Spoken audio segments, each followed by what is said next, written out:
얼마 전에 아이들하고 같이 달빛이 아주 환한 날 같이 산책을 나간 적이 있었어요. 그런데 아이들도 저도 그 시간이 너무나 편안하고 충만한 느낌을 받았던 기억이 있었는데요. 아, 이 감정, 이때 느꼈던 기분을 같이 다른 분들과 여러분들과 나누었으면 참 좋겠다라는 생각에 달빛 산책으로 지었습니다. 좀 어울리나요? 부끄럽습니다. 네. 오늘 가져고 온 책은요, 바로 탕리타님의 기도라는 책입니다. 제가 살면서 기도를 하게 되는 순간이 몇 번 있었어요.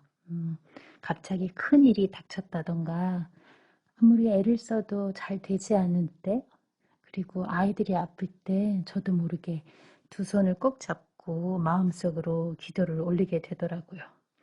그때는 하느님, 부처님 다 찾았던 것 같은데요. 네, 탕리타님은 베트남 출신 승려로 세계 4대 성불로 추앙까지 받고 있는 분이세요. 아시는 분들은 또 잘 아실 것 같은데요. 네, 이분은 주로 미국과 프랑스에서 활동을 하고 계시고요. 모든 종교인이 수행하는 단체라는 플럼 빌리지를 운영하고 계신데 저도 여기 꼭 한번 가보고 싶다는 생각이 들었어요. 그럼 한번 천천히 읽어볼까요?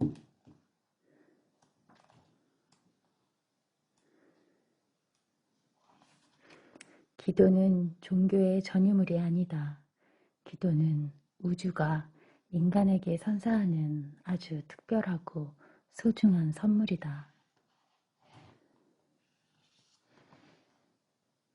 나는 붓다의 가르침을 따르는 불교도뿐만 아니라 가톨릭 또는 기독교 신자를 만났을 때도 기도하십시오 라고 얘기한다. 물론 그 말은 당신이 믿는 하나님, 예수님께 기도하십시오 라는 뜻이다. 그런데 가끔씩 이렇게 반문하는 이들이 있다. 저는 기도해도 응답이 전혀 없던데요. 아니면 기도를 하면 효과가 있는 겁니까? 돌이켜보면 그런 말에는 그저 미소로 대답할 뿐 그들이 궁금해하는 문제에 대해 명확한 대답을 못 줬던 것 같다. 10년 전 어느 날이었다. 나는 플럼 빌리지에서 수행하는 비구니 제자 두 사람을 프랑스 다른 지역에 있는 가톨릭 수녀원에 방문하게 했다. 진정한 수행자에게 다른 종교에 대한 기본적인 관심과 공부는 매우 중요한 수련 과정이기 때문이다. 그들은 수녀원에 다녀온 후 내게 이렇게 말했다. 태희, 수녀님들은 모든 일을 예수님께 의지하는 것 같았어요. 그들은 예수님을 완전히 믿고 모든 것을 의탁했어요. 저희에게는 큰 충격이었어요. 그에 비해 우리 불교도들은 모든 것을 스스로 해결해야 하니까요. 우리는 참선을 해야 하고 또 호흡을 관찰해야 합니다. 우리 불교도는 모든 것을 자력으로 해결해야 한다고 배웠는데 가끔은 그것이 너무 피곤하게 느껴지기도 해요. 우리는 어딘가에 모두 의탁하면 좋지 않을까 하는 생각을 했어요.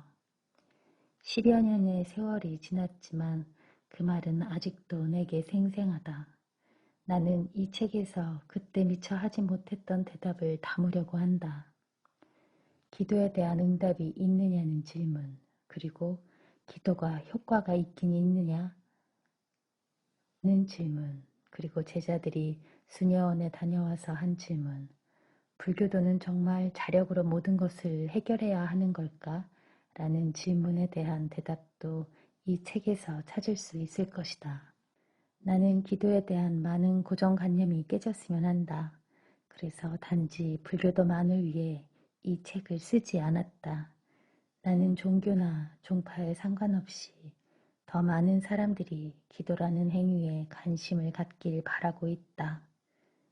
당신이 무엇인가를 간절히 원한다면 주저하지 말고 기도하길 바란다. 그래서 당신 자신이 우주 안의 모든 에너지와 연결되어 있다는 것을 체험하길 바란다. 탕리탕. 아주 궁금해지는 내용인데요. 전체적으로 이 책은 아주 짧게 구성이 되어 있어요. 그래서 짧은 에피소드와 짧은 이야기들로 구성이 되었는데 이처럼 안에 그림도 많고 그리고 글밥도 많지 않고 자간 사이나 행간 사이가 넓어서 평상시에 읽기에 아주 부담 없는 책인 것 같습니다. 네, 이 책에 관심이 있으신 분은 직접 구입하셔서 잠깐 쉬는 시간이나 틈이 날 때 읽어보시면 좋을 것 같아요. 이제 한번 본격적으로 내용을 읽어보겠습니다.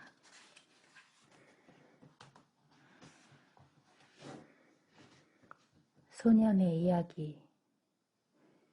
작고 하얀 쥐를 기르는 6살짜리 소년이 있었다. 소년에게 쥐는 단지 애완용이 아니었다. 쥐는 소년의 가장 소중한 친구였다. 어느 날 이 쥐가 사라졌다. 소년을 따라 정원으로 놀러나간 쥐가 땅속의 작은 구멍으로 달려들더니 다시 나오지 않은 것이다.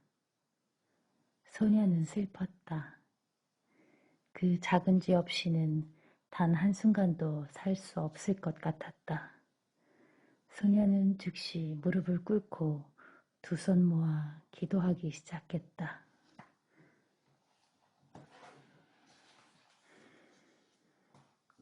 그의 온 마음을 담아 할 수 있는 한 간결히 힘들 때마다 하나님을 찾던 엄마를 떠올리며 소년은 무릎을 꿇은 채 하나님께 간절히 기도했다.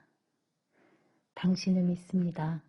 당신께서 제게 그 하얀 쥐를 다시 돌려보내실 거라고 믿습니다.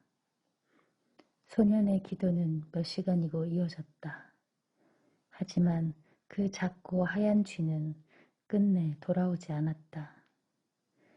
소년은 그냥 집 안으로 돌아갈 수밖에 없었다. 소년은 견딜 수 없이 슬펐다.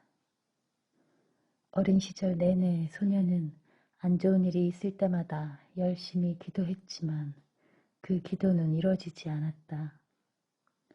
소년이 자라 고등학교에 들어갈 무렵 그는 더 이상 기도를 하지 않게 되었다. 이제 10대가 된 소년은 가톨릭 고등학교에서 음악 수업을 들었다. 담당 교사는 연로한 탓에 건강이 좋지 않았고 늘 떨리는 목소리로 얘기했다. 그의 수업은 매번 기도로 시작되었다. 15분씩 이루어지는 이 기도를 학생들은 모두 환영하지 않았다. 혈기왕성한 아이들에게 매번 반복되는 기도는 고문이었다. 기도하기 전 선생님은 학생들에게 늘 같은 질문을 던졌다. 이 중에 누구 기도하고 싶은 사람이 있니? 누가 무엇을 말하던 그는 그것을 적고 모두를 대표해서 기도했다. 종종 그는 아주 단순한 일에도 기도했다. 내일 우리가 소풍을 갑니다. 부디 우리에게 비 오지 않는 화창한 날씨를 허락해 주세요. 소년에게 이 15분간의 기도는 지겨움 그 자체였다. 소년에게는 더 이상 기도에 대한 일말의 믿음도 기대도 남아있지 않았다. 소년의 사정을 알 턱 없는 선생님은 매번 신실한 기도로 수업을 시작했다. 어느 날 한 여학생이 슬프게 울면서 교실로 돌아왔다. 어머니가 뇌종양 진단을 받았다는 것이다. 그녀는 어머니를 다시 못 보게 될까봐 두렵다며 울먹였다. 이 말을 들은 선생님이 벌떡 일어나더니 교실을 둘러보며 이렇게 얘기했다. 우린 지금 이 학생의 어머니를 위해 기도할 것입니다. 이 가운데 기도하길 원치 않은 사람이 있나요? 있다면 지금 밖에 나가 복도에 있길 바랍니다. 기도가 끝나면 들어오라고 신호를 보낼 테니까요. 기도를 믿지 않은 소녀는 자리에서 일어나 복도로 나가고 싶었다. 그러나 어떤 알 수 없는 힘이 그를 의자에 고정시켰다. 선생님은 모든 학생에게 머리를 숙여 기도하라고 했다. 평소와 달리 그의 목소리에서는 힘이 넘쳤다. 이 학생의 어머니를 낫게 해주셔서 감사합니다. 이것이 기도의 전부였다. 그리고 몇 주가 지났다. 교실에 온 여학생은 어머니의 병세가 크게 호전되었다고 기뻐했다. 기적을 경험한 소녀는 기도의 힘을 다시 믿게 되었다. 그는 다시 기도하기 시작했다. 이번에는 음악 선생님의 건강을 빌며 온 정성을 다해 기도했다. 이 소년의 바람은 이뤄졌을까? 온 정성을 다했다는 것이 저는 더 의미 있고 가치 있게 느껴지는데요. 살면서 무언가에 온 정성을 다하는 게 그렇게 만만치 않은데 이 소녀는 뭔가 그 이유에 깨달음이 있었나 보네요. 다음을 읽어볼게요. 당신도 나도 우리는 과거나 현재나 종교가 있는 사람은 모두 기도를 해왔다. 누구나 같은 방식으로 기도를 하진 않았지만 말이다. 기도는 침묵 안에서 이루어지기도 하고 염송이나 찬송가 같은 노래 혹은 명상 수행의 형태로 표현되기도 한다. 이들 모두의 공통점은 무언가 자신의 뜻을 전달했다는 점이다. 그 뜻은 어떤 위대한 힘에 연결되려는 열망과 행복에 대한 깊은 소망에서 비롯된다. 위대한 힘이란 우리 밖에 있는 어떤 위대한 존재이거나 우리 내면 깊이 존재하는 영적인 힘이다. 우리 밖에 있는 존재라면 우리가 속한 공동체 전체나 조상 또는 하나님이 될 수 있다. 우리 안에 있는 존재라면 기도를 하는 나와 분리되지 않는 내면의 신성이 된다. 이 위대한 힘에 우리가 사랑과 자비를 보내는 순간 그것은 진실한 기도가 된다.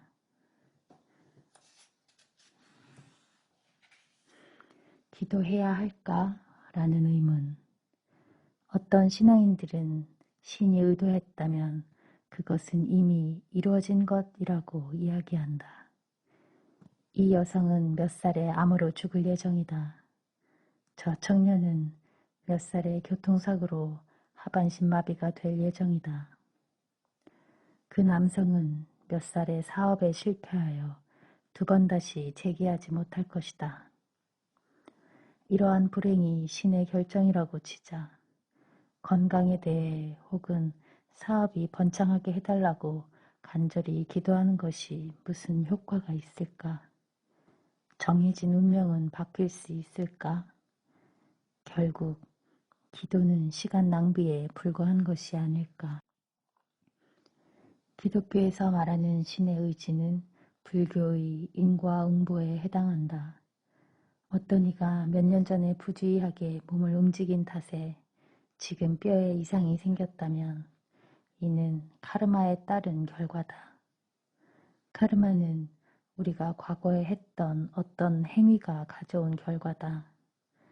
그런 의미에서 카르마는 이미 결정된 것이다. 여기서 불교도에게는 의문이 생길 것이다. 이러한 까르마에 대해 기도하는 것은 효과가 있을까? 우리의 까르마가 이미 그렇다면 기도로 그 결과를 바꿀 수 있을까? 선순환의 도구. 불교에서는 모든 것이 무상하다고 말한다. 이는 만물이 변화하고 있다는 뜻이다. 오늘 아프던 몸이 내일 나을 수 있다.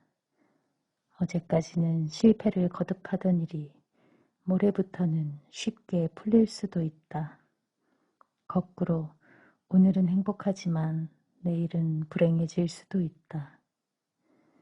이 예측하기 어려운 모든 현상이 실은 원인과 결과의 법칙에 따라 일어나는 것이다. 즉 과거의 어떤 행위가 오늘의 이 변화를 일으킨 것이다.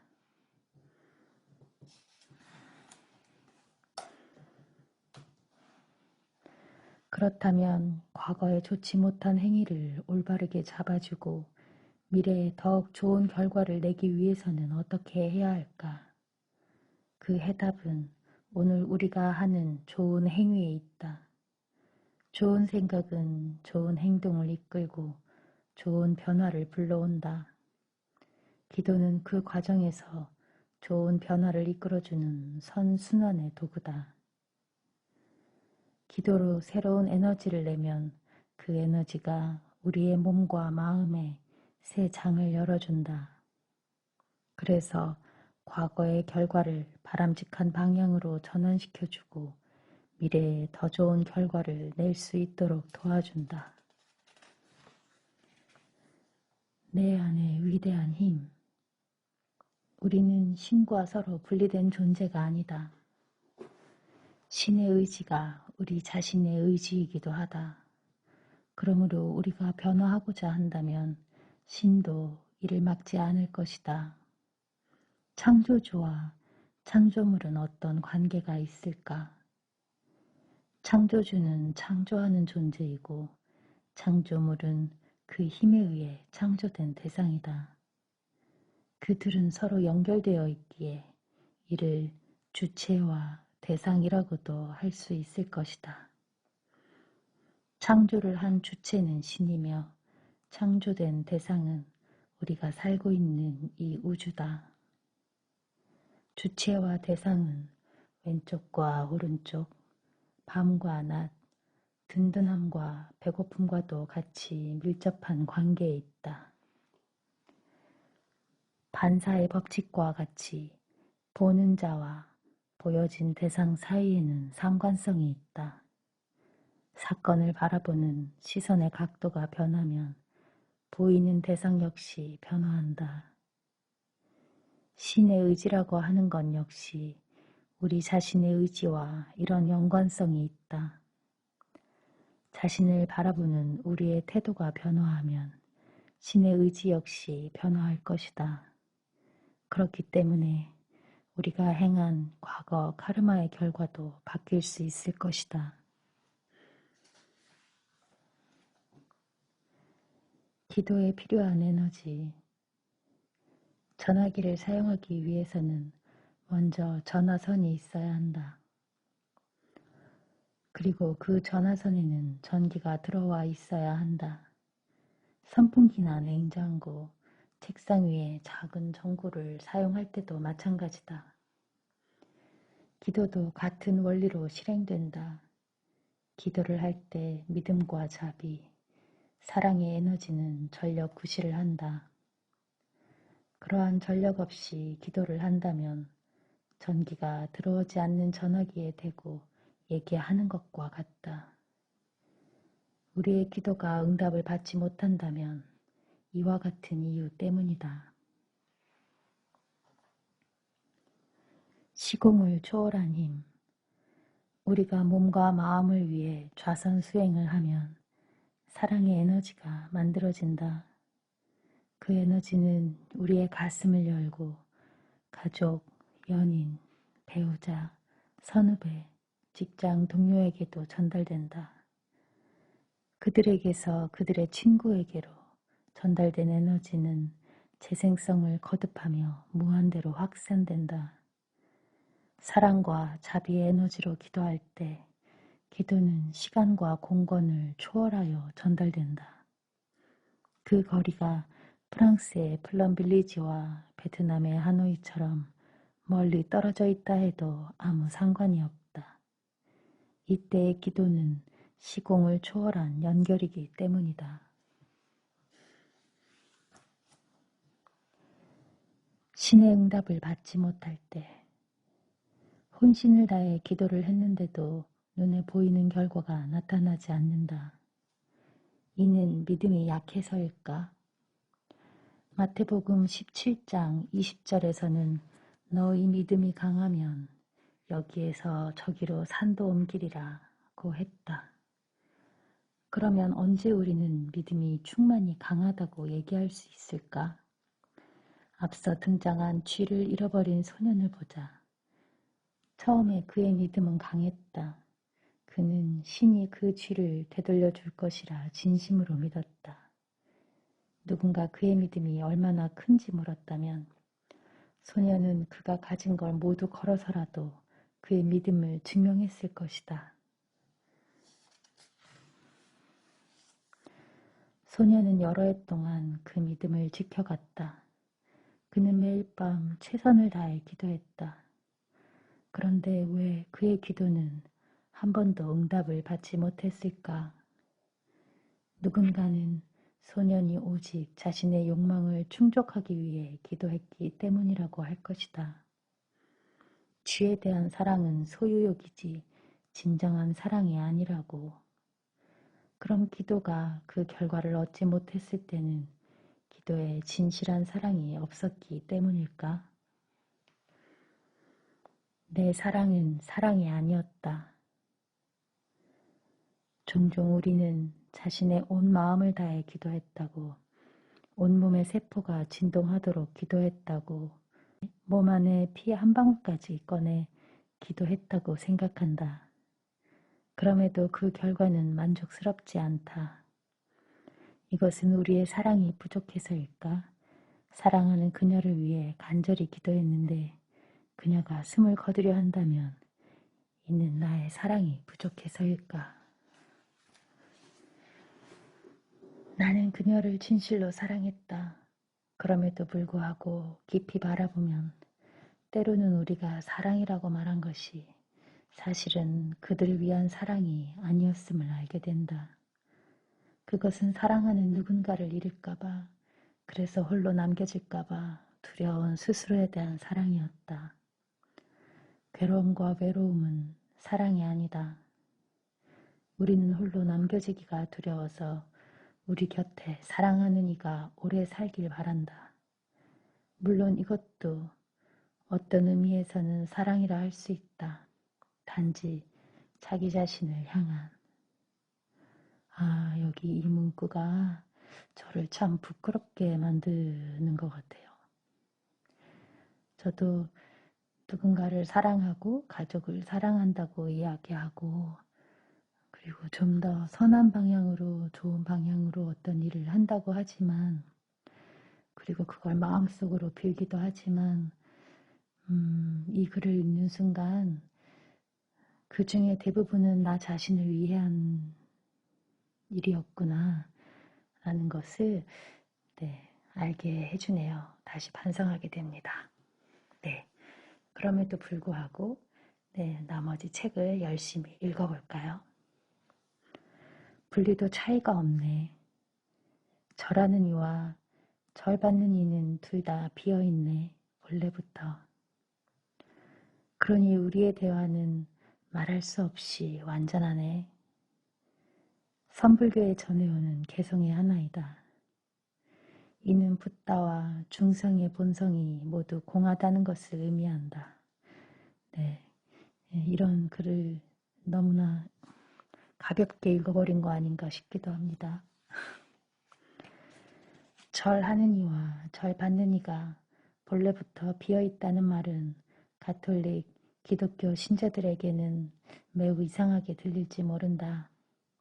그들은 이 말에 동요될 수도 있다. 어떻게 그 종교의 창시자를 향해 감히 당신은 비어있으며 우리와 분리된 존재가 아닙니다. 라고 말할 수 있을까? 그러나 비어있음은 아무것도 없다라는 의미가 아니다. 이는 분리된 실체는 존재하지 않는다라는 뜻이다. 우리는 붓다와 분리된 두 존재가 아니다. 붓다 안에 우리가 있고 우리 안에 붓다가 있다.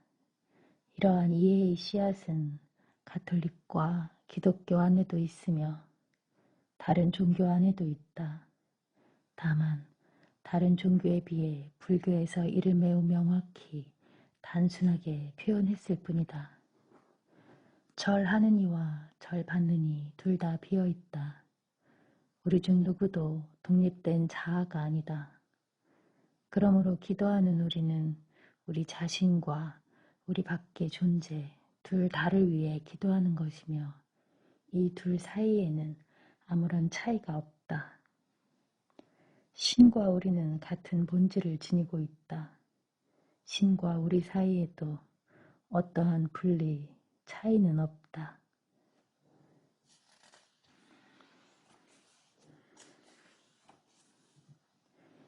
기도의 세 가지 요소. 기도란 무엇인가? 이 물음에 대해 기독교와 가톨릭 신자, 불교도의 생각은 다를 것이다. 종교에 따라 혹은 개개인의 주관에 따라 기도에 대한 정의와 형식은 달라진다. 그러나 한 가지 공통 분모가 있다.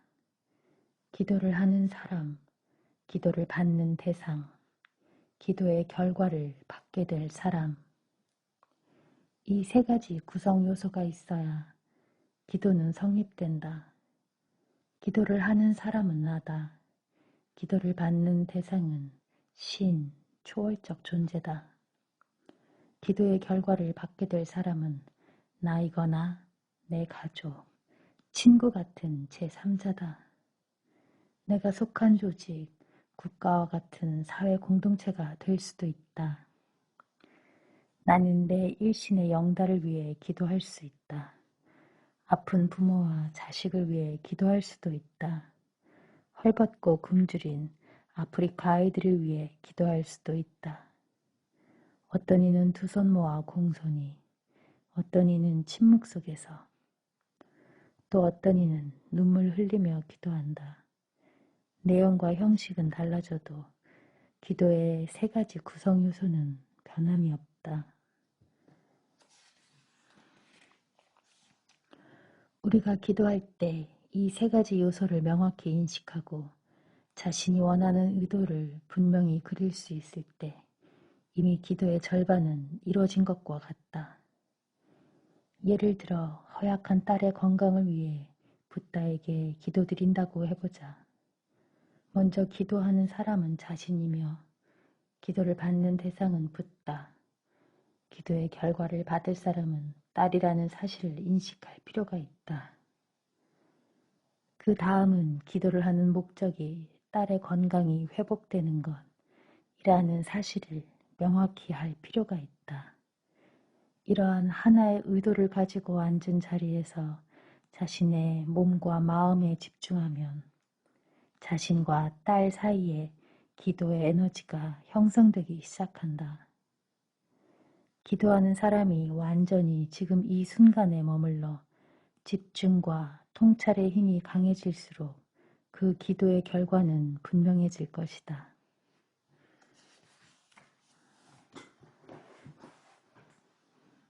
기도하는 이와 기도받는 이. 어느 날 플럼 빌리지에 한 수행자가 찾아왔다. 그녀는 심각한 간 질환을 앓고 있었다. 플럼 빌리지의 승려이자 내 오랜 친구인 자매 찬콩이 그녀와 대화를 나누었다. 긴 대화 끝에 찬콩은 그녀의 할머니와 할아버지가 각각 94세, 95세까지 건강하게 사셨다는 사실을 알게 되었다. 먼저 찬콩은 그녀에게 기도하는 법을 가르쳤다. 그리고 그녀의 조부모에게 기도하라고 조언했다. 할아버지, 할머니, 저는 두 분이 오래 사셨다는 것을 알아요. 두 분의 건강한 세포는 지금 제 몸 안에 살아있어요. 부디 제 건강이 회복되도록 도와주세요.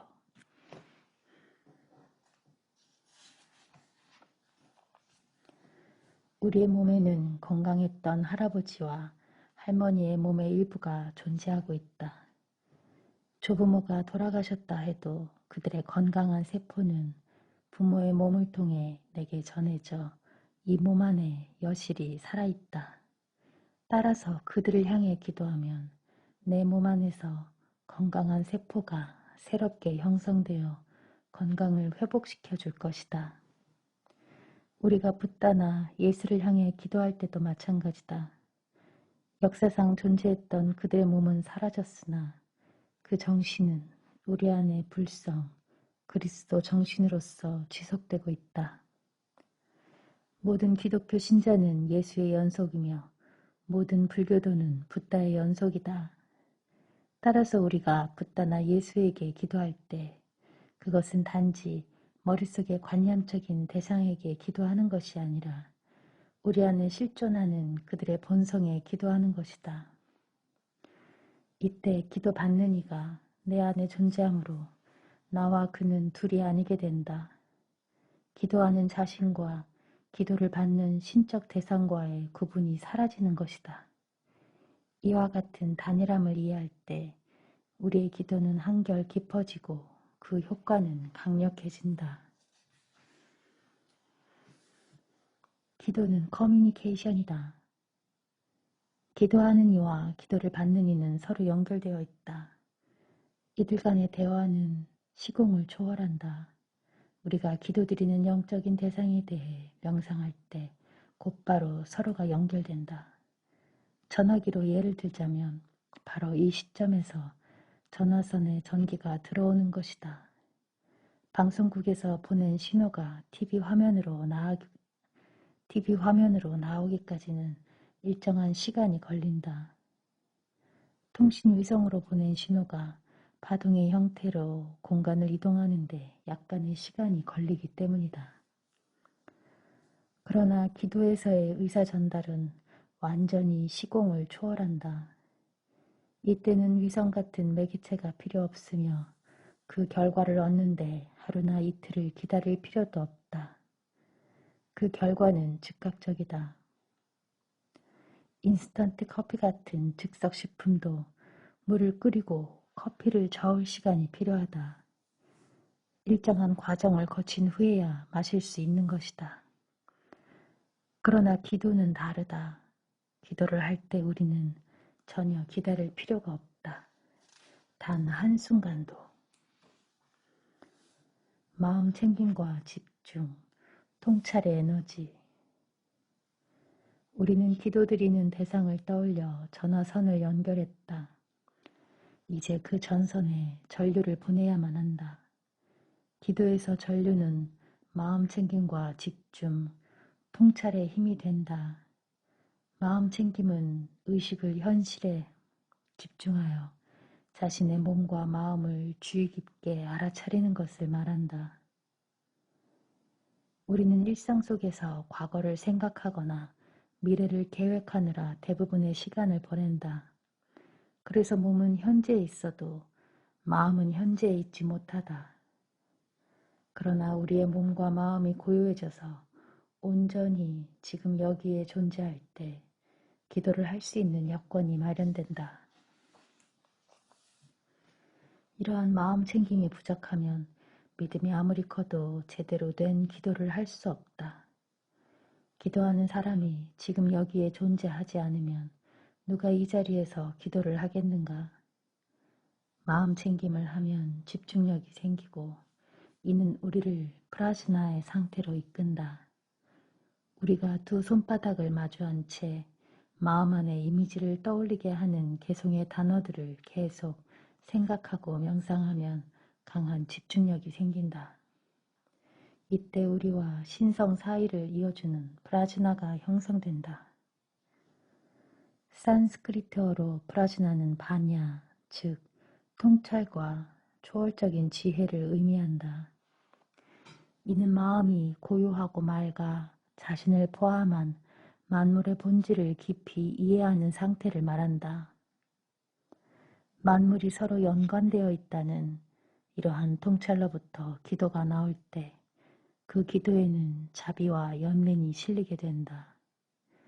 자기 몸의 안위만을 위한 기도가 아니라 다른 존재에게도 진정으로 필요한 기도를 할 수 있게 되는 것이다. 프라즈나가 형성되지 않으면 그 기도는 지혜와 자비를 담고 있지 않아 단지 자신의 부귀 영달만을 바라는 미신적인 신앙이 되기 쉽다.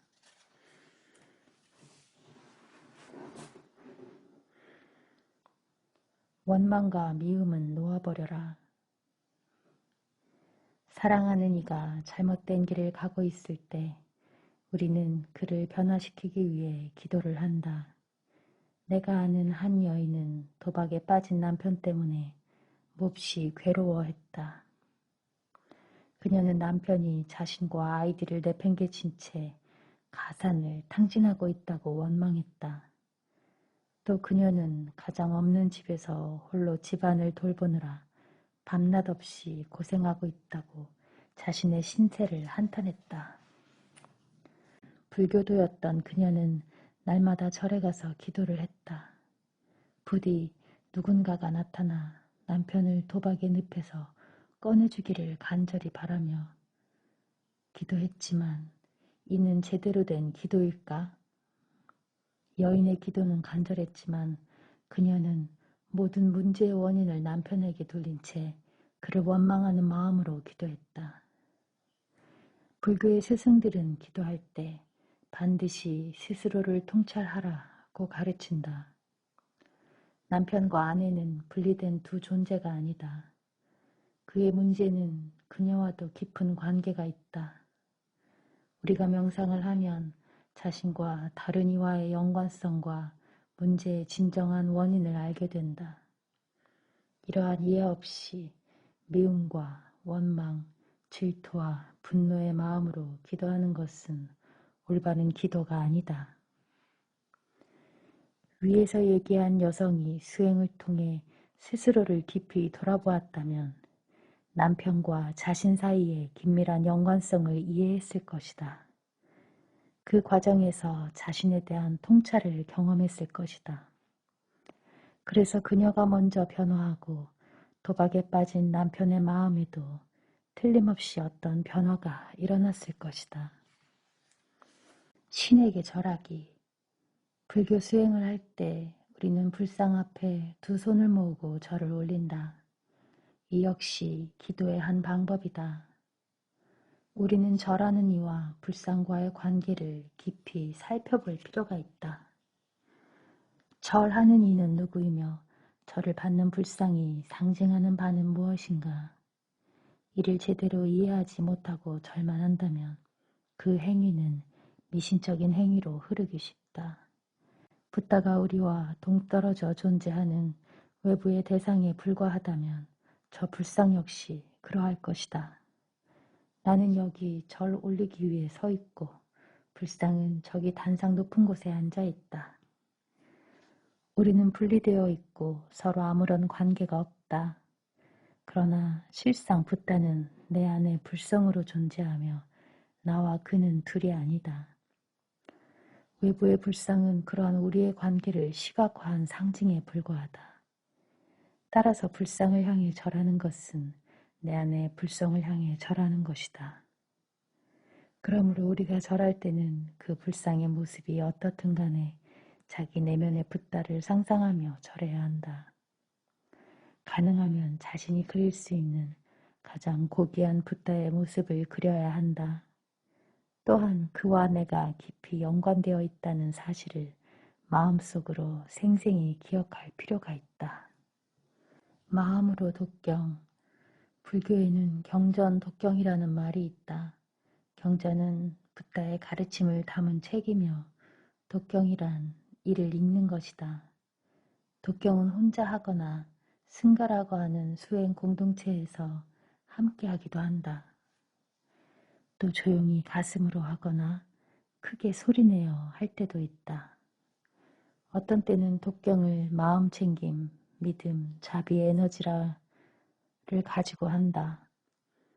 반면에 단어의 의미에 주의를 기울이지 않고 앵무새처럼 소리만 내어 읽기도 한다. 경전을 독경하는 이유는 무엇일까?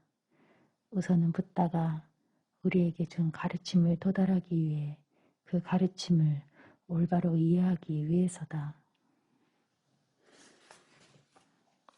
우리는 독경을 하는 과정에서 의식 속에 있는 아름답고 선한 씨앗들에 물을 줄 수가 있다. 경전 독경도 수행의 한 방법이다. 기도를 깊은 차원에서 바라보면 수행도 기도에 포함된다. 이렇게 볼 때 독경은 마음챙김과 집중의 수행에 기반을 둔 기도다. 사랑의 메시지 보내기. 어느 날 밤 나는 좌선 수행을 하며 한 자매를 떠올렸다. 그녀는 베트남 하노이에 있었고 몸이 많이 아팠다. 나는 그녀에게 자비의 에너지를 보냈다. 온 정성을 다해 집중하여. 이렇게 에너지를 보내는 것도 기도의 한 방법이다. 다른 이의 몸과 마음을 위해 명상하고 수행하는 것은 곧 사랑을 실천하는 것이다. 마음이 사랑으로 충만할 때 우리는 더 많은 기쁨이 이 세계에 창조될 수 있다. 다른 이에게 사랑과 자비를 보낼 때 그들이 그 사실을 아느냐는 중요하지 않다. 중요한 것은 우리의 가슴에 사랑이 존재하며 그것을 세상으로 내보낸다는 사실이다. 사랑을 외부에 내보낼 때 우리 내면에는 변화가 일어난다. 그 자매가 플럼 빌리지에 왔을 때 이곳 스님들은 지극정성으로 그녀를 보살폈다. 그때 쏟아부은 사랑의 에너지가 아직도 그녀와 우리 안에 고스란히 남아있다. 우리는 원할 때 언제라도 자기 안으로 돌아와 그 에너지를 만날 수 있다. 바로 그때 또 다른 이의 몸과 마음을 치유할 수 있는 더 많은 에너지가 샘솟을 것이다. 온 몸, 온 마음을 다하라. 의사소통은 대부분 말을 통해 이루어진다. 기도는 어떻게 해야 할까? 입으로만 하는 기도는 충분치 않다. 우리는 온 몸과 온 마음을 위해 기도해야 한다. 몸과 언어, 일상생활 모두가 기도를 해야 한다. 불교의 승려나 가톨릭 수사들은 기도할 때 무릎을 꿇고 두 손을 모으고 머리를 조아린다. 불교나 이슬람교, 그리스도 정교의 기도에는 절이 포함된다. 절은 자신을 낮추고 마음을 열어 땅에 엎드리는 겸허한 자세다. 효과적인 기도에는 이렇듯 몸과 마음 모두의 집중이 필요하다. 마음 생김으로 몸과 말과 마음은 하나가 될 수 있다. 이들이 하나가 된 상태일 때 우리는 어려운 상황을 변화시킬 수 있는 사랑과 믿음의 에너지를 만들어낼 수 있다.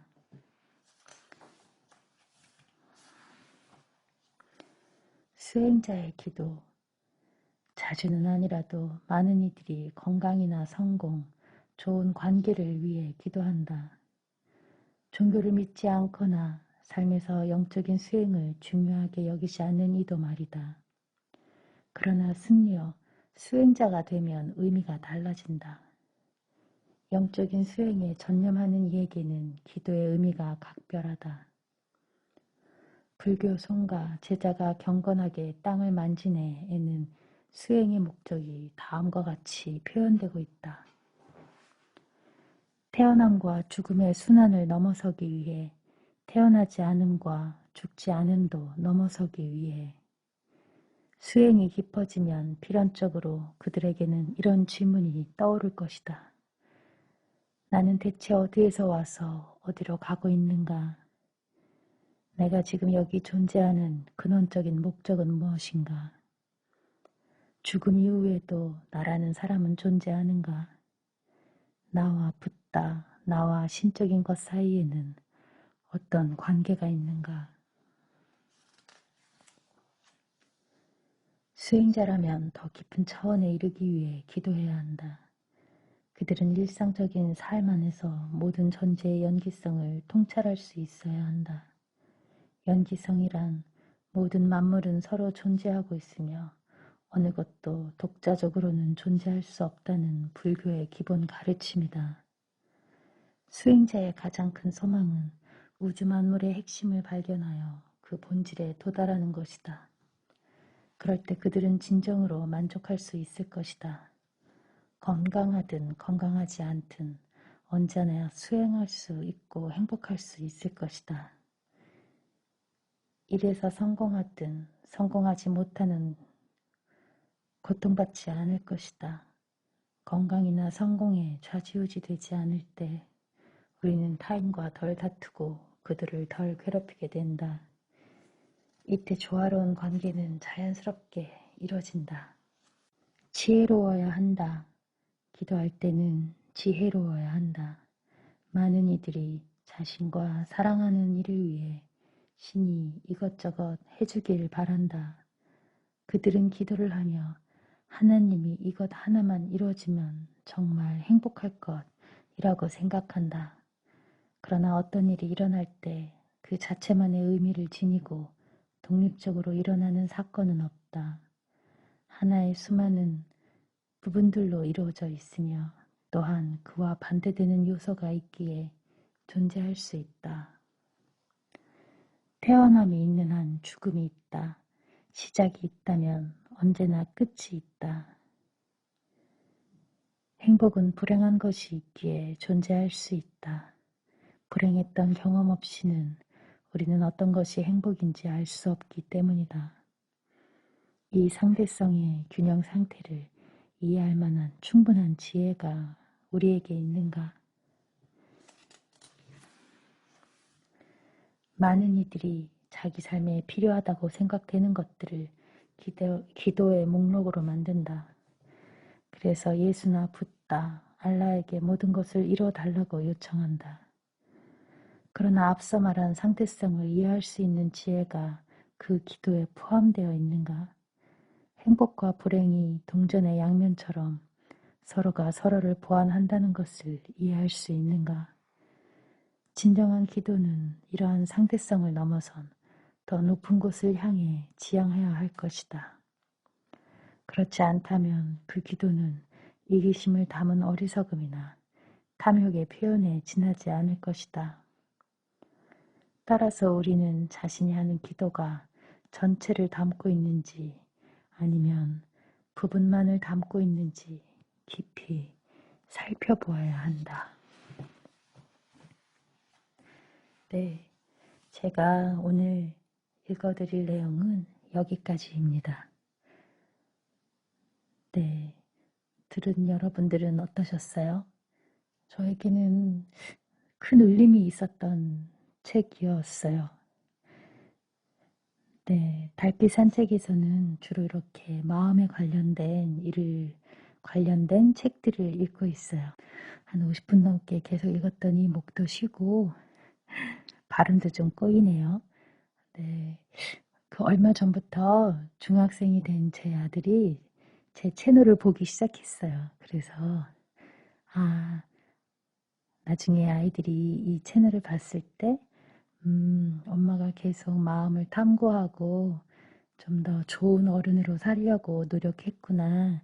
그리고 나중에 아이들도 이 영상을 보고 삶에 도움이 되거나 지표가 되기를 바라는 마음에서 책들을 엄선하고 거기에 관련된 여러 가지 영상들을 올리겠습니다. 감사합니다.